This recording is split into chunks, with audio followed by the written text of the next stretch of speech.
இதை பற்றி நாம் கொஞ்சம் இன்றைக்கு பார்க்கலாம். வாழ்க்கையில் நாம் பெறும் வெற்றியின் அடிப்படை நமது தெளிவான சிந்தனையில் இருக்கிறது. நம்முடைய தேவைகள் எவை என்ற திட்டவட்டமான விவரமும், அவற்றை நியாயமான உழைப்பின் வாயிலாக எப்படி பெறுவது என்ற வழிமுறைகளும், தொடர்ந்து இடைவிடாத முயற்சிகளும் கடினமான உழைப்பும் வெற்றிக்கான வழிகள். இந்த வழிகளில் நடக்க பழகிவிட்டால் நமக்கு வாழ்க்கையில் நிச்சயமாக வெற்றிகள் தொடர்ந்து வரும். வெற்றி பெற நமக்கு தடையாக இருப்பது என்று எதிர்வரக்கூடிய பல தடைகளை நாம் சொல்லலாம். உதாரணமாக, எல்லாவற்றையும் நாம் ஏற்றுக்கொள்வதில்லை. நமக்கு பிடிக்காதது என்று பலவற்றை ஒதுக்கி விடுகிறோம். அவை நல்லதாக இருந்தாலும் கூட. எடுத்துக்காட்டாக, பாகற்காய் உடலுக்கு மிகவும் நல்லது, ஆனால் அவற்றை நாம் வேண்டாம் என்று தள்ளிவிடுவோம். சர்க்கரை அதிகமாக சேர்த்து கொண்டால் உடலில் அதிக நோய்கள் வரும், ஆனால் அதை விருப்பத்தோடு ஏற்றுக்கொள்வோம். இப்படிப்பட்ட சூழ்நிலைகளை முதலில் நாம் மாற்ற வேண்டும். எது நல்லதோ அது நமக்கு பிடிக்காததாக இருந்தாலும் நாம் ஏற்றுக்கொள்ள வேண்டும். எது நமக்கு தீமை தருமோ அவற்றை விளக்க வேண்டும். இவற்றை சொல்லும் பொழுது நடைமுறையில் நம்மோடு பழகும் நண்பர்களையும் இங்கே குறிப்பிட வேண்டும். சில நண்பர்கள் தீய பழக்கங்களுக்கு ஆளாகியிருப்பார்கள். அவர்கள் அதை நமக்கு கற்றுத்தர முனைவார்கள். உதாரணமாக, புகைப்பிடித்தல், மது பழக்கம் போன்றவை. இவை கற்றுக்கொள்வது எளிது, ஆனால் விட்டுவிடுவது சுலபமல்ல. இவற்றை நாம் உணர வேண்டும். இப்படிப்பட்ட நண்பர்களிடமிருந்து நாம் விலகி நிற்க வேண்டும். ஏனென்றால் வாழ்க்கையில் வெற்றி பெற மிகவும் அடிப்படையான ஒன்று நல்ல இனத்துடன் சேர்க்கை, அதாவது நல்ல நண்பர்களின் சேர்க்கை. சிலர் எப்பொழுது பேசினாலும் நான் தோல்வியே சந்திக்கிறேன், எனக்கு வாழவே பிடிக்கவில்லை என்று சொல்வார்கள். இதை சொல்லும் பொழுது பாரதியாரின் கவிதை ஒன்று நினைவுக்கு வருகிறது.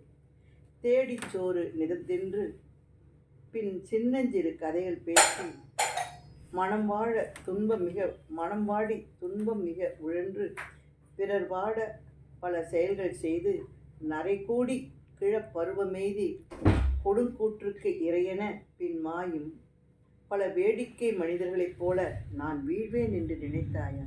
என்ன அற்புதமான ஒரு கவிதை! நான் எப்படி வாழ வேண்டும் என்பதற்கு இதைவிட எடுத்துக்காட்டான ஒரு சிறப்பான கவிதை எதுவுமே இருக்காது. எல்லோருக்கும் வாழ்க்கையில் பிறப்பும் இறப்பும் நிச்சயம்.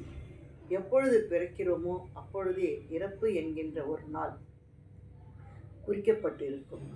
இடையில் இருக்கும் காலம் என்பதுதான் நாம் வாழ்கின்ற பருவம். இந்த பருவத்தில் நாம் எப்படி வாழ வேண்டும் என்பதைத்தான் நாம் உணர்ந்து அதை சரியான நெறியில் நாம் நடக்க ஆரம்பித்தால் நிச்சயமாக நாம் வெற்றி பெற முடியும். அதாவது, பிறரிடம் வாழ்க்கையில் வெற்றி பெற முக்கியமான இன்னொன்று பிறரிடம் அன்பாக இருப்பது. இந்த அன்பு என்பது ஒரு அலை போல. நாம் என்ன தருகிறோமோ அது நமக்கு திருப்பி தரும். சொல்வார்கள், துயரத்தை ஒருவரிடம் பகிரும் பொழுது அது பாதியாகிவிடும், ஆனால் அன்பையோ மகிழ்ச்சியையோ பிறரிடம் பகிரும் பொழுது அது இரட்டிப்பாக திரும்பி வரும் என்பார்கள். உதாரணத்திற்கு ஒரு சிறிய கதை. ஒரு துறவி ஒருவர் கடலோரத்தில் தினமும் உலாவ போவார். அங்கே அமர்ந்து தியானம் செய்வார். அந்த கடற்கரையில் நிறைய பறவைகள், சீகல் என்று சொல்வார்கள், அதாவது கடற்கரை பறவைகள், சிறிய சிறிய பறவைகள் அவர் மீது ஏறி விளையாடும். அவர் அங்கே அமர்ந்து தியானம் செய்துவிட்டு திரும்புவார். அப்பொழுது ஒரு இளைஞன் அவரிடம் வந்து அவனுக்கு உடல்நிலை சரியில்லை என்றும் மருத்துவர் அந்த பறவைகளில் ஒன்றை பிடித்து சமைத்து சாப்பிட்டால் சரியாகிவிடும் என்றும் சொன்னார். அதனால் ஒரு பறவை பிடித்து கொடுங்கள், நான் எவ்வளவோ கஷ்டப்பட்டு விட்டேன், பிடிக்க முடியவில்லை என்றார். உடனே அந்த துறவி, நான் அப்படியெல்லாம் செய்ய மாட்டேன், அந்த பறவைகள் என்னிடம் அன்பாக பழகுகின்றன, என்னை அவருடைய நண்பராக அவைகள் ஏற்றுக்கொண்டிருக்கின்றன, எப்படி நான் அவைகளை பிடிப்பது என்றார். ஒன்றே ஒன்று என்று கெஞ்சினான் அவன். சரி என்றார் அவர். அடுத்த நாள் மாலை கடற்கரையோரம் உழவச் சென்றார். ஒரு பறவையும் அவரிடம் வரவில்லை. ஒரு இடத்தில் அமர்ந்தார், தியானம் செய்தார். எந்த பறவையும் அருகில் வரவில்லை. அப்பொழுதுதான் அவருக்கு தெரிந்தது, இதுவரை அவரிடம் அன்பு இருந்தது. அந்த அன்பு என்ற அலை பரவி சென்று அங்கே இருக்கின்ற பறவைகளை அவரிடம் இழுத்து வந்து சேர்த்தது. ஆனால் இன்று அவரிடம் இருந்ததோ அன்பு இல்லை. அங்கே அவைகளை பிடிக்க வேண்டும் என்கின்ற வேகம் இருந்தது. அதாவது அவருக்கு இப்பொழுது இருந்தது எரிப்பு உணர்வு, உடன்பாட்டு உணர்வு அல்ல. அதனால்தான் எந்த பறவையும் அருகில் வரவில்லை. இதை நாம் நம் வாழ்விலும் பின்பற்ற வேண்டும். நாம் எப்படி பிறரிடம் அன்பாக இருக்கின்றோமோ அதை பொறுத்துதான் அவர்களும் நம்மிடம் அன்பாக வருவார்கள். இல்லை என்றால் நாம் வெறுப்புக்குரிய ஒருவராக மாறிவிடுவோம். நம்மிடம் யாரும் சரியாக பழகவும் மாட்டார்கள். அடுத்து, வாழ்க்கையில் வெற்றி பெற முக்கியமான ஒன்று உணவு பழக்கம். நாம் கூட நினைப்போம், உணவுக்கும் இதற்கும் என்ன சம்பந்தம் என்று. இல்லை, மிக நெருங்கிய தொடர்பு இருக்கிறது. சரிவர உணவு உண்டு உடலை சீராக பாதுகாத்தால்தான் நம்மால் மகிழ்ச்சியாக இருக்க முடியும். சித்திரமும் கைப்பழக்கம், செந்தமிழும் நாப்பழக்கம் என்பார்கள். அதாவது சுவர் இருந்தால்தான் சித்திரம் வரைய முடியும் என்றும் ஒரு பழமொழி உண்டு. நல்ல உடல்நிலை இருப்பவரிடம்தான் நல்ல மனநிலையும் அமையும். சில சமயங்களில் நாம் பார்ப்போம், சிலர் அளவுக்கு அதிகமாக உண்டு உடல் பருமனாக இருப்பார்கள். சிலர் உண்ணாமலே இருந்து ஒல்லியாக இருப்பார்கள். இரண்டும் தேவையற்றது. இரண்டுக்கும் இடையில் தேவையான அளவு நாம் உணவு உண்ண வேண்டும். உண்ணும் பொழுது ஒன்றை நினைவில் கொள்ள வேண்டும்.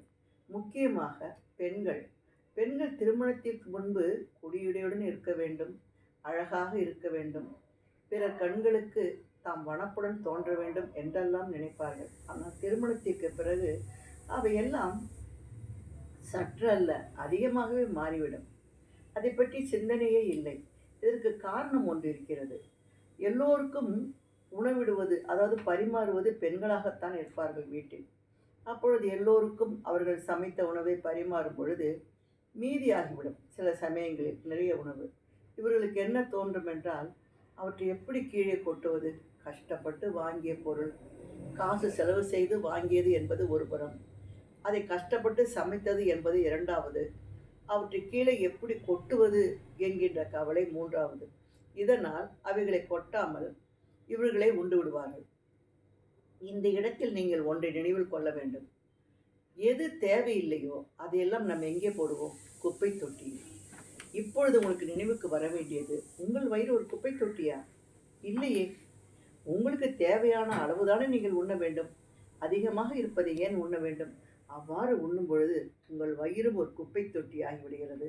நாம் ஒரு குப்பை தொட்டி போல நம்மை நாமே உணர வேண்டிய சூழல் உருவாகிறது. எனவே அப்பொழுது உடல் பருமனாகத்தான் செய்யும். எனவே இதை யோசனை செய்து தேவையான அளவு மட்டும் உணவு உண்ண வேண்டும். சரிவிகித உணவு என்று சொல்கிறார்களே, அதே போல. அடுத்து, தினமும் காலை எழும்பொழுதே நாம் நினைக்க வேண்டிய ஒன்று, இன்று ஒரு புதிய நாள், புதிய சூரியன், புதிய காற்று. நான் செடி கொடிகளிடம் பேசுவேன், மலர்களை தொட்டு விளையாடுவேன், பறவைகளை பார்த்து மகிழ்வேன்.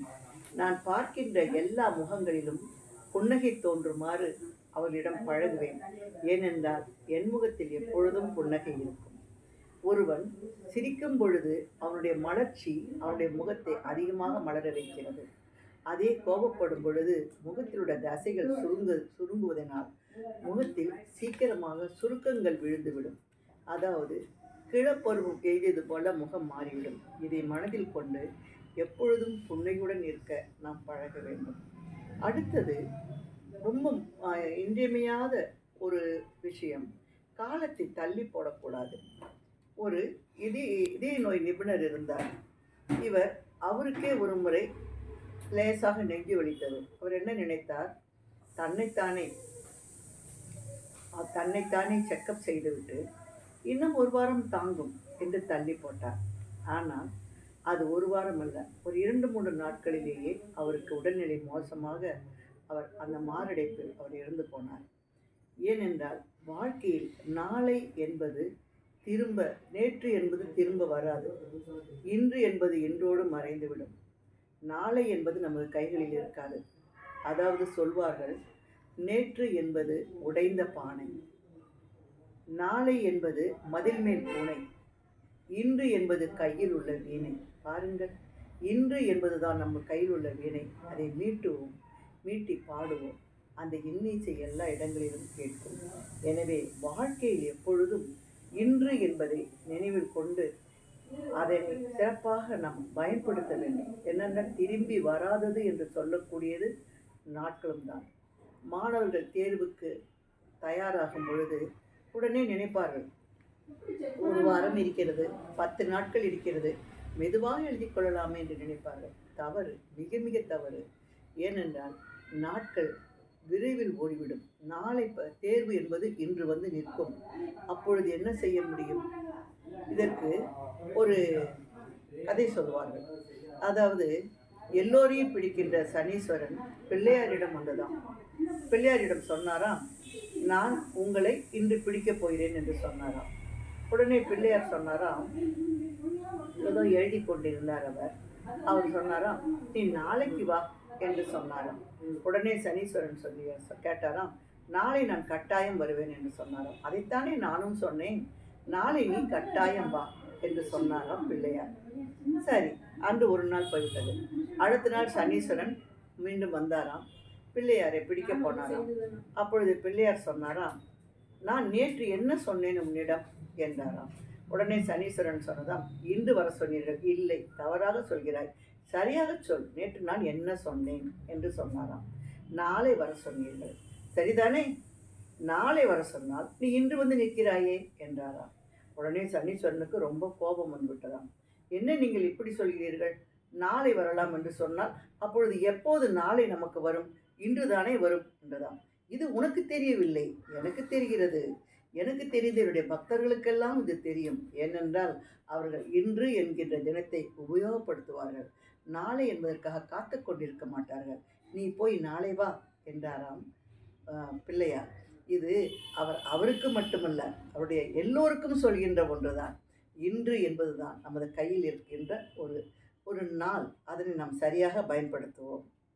அடுத்து, நாம் எப்படிப்பட்ட மனிதராக இருக்க வேண்டும்? இது ஒரு கேள்வி. எப்படிப்பட்ட மனிதராக இருக்கலாம்? அதற்கு ஒரு எடுத்துக்காட்டாக ஒன்று சொன்னால் எடுத்துக்காட்டாக ஒன்றை பார்த்தால், ஒரு ஆசிரியர் மாணவரிடம் சொன்னாராம், நீங்கள் எல்லோரும் எப்படி வாழ விரும்புகிறீர்கள் என்றோட. எல்லோரும் நாங்கள் அறிவியல் நிபுணராக ஆக வேண்டும் அல்லது ஆசிரியராக ஆக வேண்டும் என்றெல்லாம் சொன்னார்களாம். அவர்களெல்லாம் எப்படி வாழ்ந்தார்கள் என்று உங்களுக்கு தெரியுமா என்றாராம். எப்படி வாழ்ந்தார்கள் என்று கேட்டாராம் ஒரு மாணவன். அவர் சொன்னாராம், 9 வயதில் ஜேம்ஸ் வாட் என்னும் மாணவன் என்னும் சிறு பையன் வீட்டில் அவருடைய தாயார் அவரிடம் அடுப்பில் கெட்டிலில் தண்ணீர் கொதித்து கொண்டிருந்தது. அதை பார்த்து கொள்ள சொல்லிவிட்டு அவர் தண்ணீர் எடுத்து வர வெளியே சென்றார். குடத்தை எடுத்துக்கொண்டு சென்றார். இந்த பையன் அதை பார்த்து கொண்டிருந்தான். கெட்டில் என்றால் உங்களுக்கெல்லாம் தெரியும், காப்பி போடக்கூடிய ஒரு பாத்திரம். அதை மூடி வைத்து விட்டு போனார். தண்ணீர் கொதித்தது. மூடி தானாக அதிலிருந்து எகிரி விழுந்து விட்டது.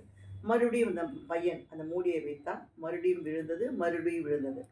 அப்பொழுது இந்த பையனுக்கு ஒன்று தோன்றியது, ஏன் அந்த மூடி அப்படி விழுந்தது என்று. அப்பொழுதுதான் அவன் கண்டுபிடித்தான், அந்த நீராவியின் வேகத்தில் அந்த மூடி எகிரி போய் விழுகிறது. அப்பொழுது நீராவிக்கு ஒன்றை தள்ளக்கூடிய சக்தி இருக்கிறது என்பதை கண்டுபிடித்தான்.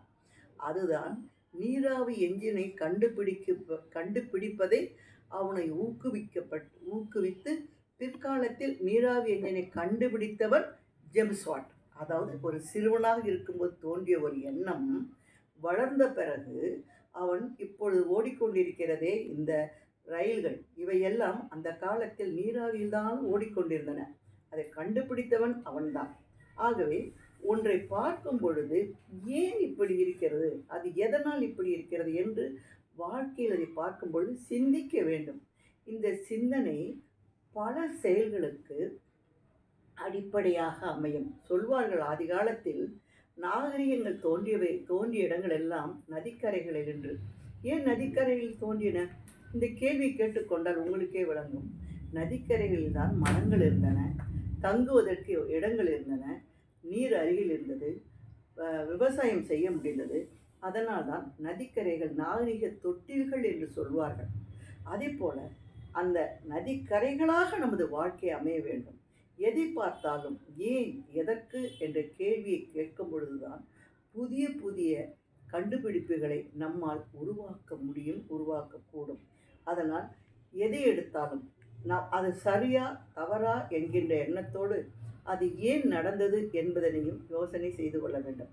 உதாரணமாக நம்ம என்ன செய்வோம், நாம் நடக்கும் பொழுது பாதியில் ஒரு கல் இருந்து நாம் தடுக்கி விட்டால் உடனே சொல்லுவோம் கல் தடுக்கி விட்டது என்று.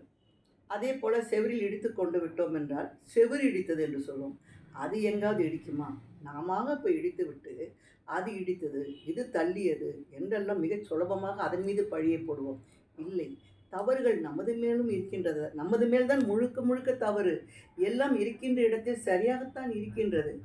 கீழே விழுவது தவறு அல்ல, ஆனால் விழுந்தவுடன் உடனே எழுந்திருக்காமல் இருப்பதுதான் தவறு.